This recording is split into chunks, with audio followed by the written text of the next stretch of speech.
শেষ পর্যন্ত বরিশালের জয় ছিনিয়ে নিলেন নুরুল হাসান সোহান।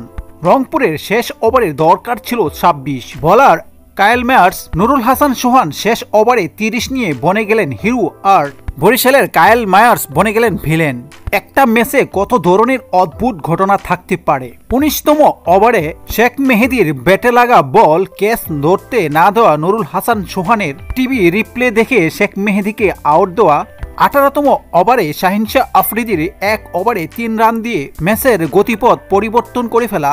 জিতা ম্যাচ হেরে যাওয়ায় বরিশালের তামিম ইকবাল। ম্যাচ শেষে উত্তেজনাপূর্ণ অ্যালেক্স হেলের সাথে তামিম ইকবালের বাক বিতণ্ডা।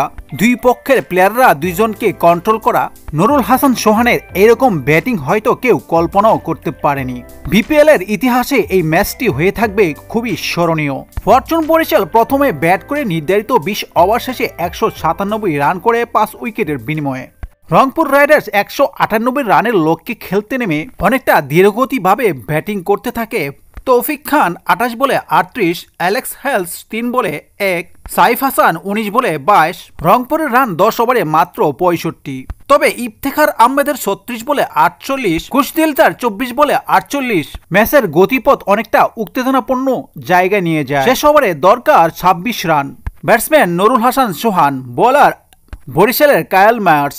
প্রথম বলে ছক্কা, দ্বিতীয় বলে ৪, পরের বলে ৪, পরের বলে ছক্কা, ৪ বলে নিয়ে নিলেন ২০। পঞ্চম বলে বাউন্ডারি, শেষ বলে দরকার ২ রান। নুরুল হাসান সোহান শেষ বলে মারলেন ছক্কা। নুরুল হাসান সোহানের বদলতে ৩ উইকেটে জয় তুলে নেয় রংপুর।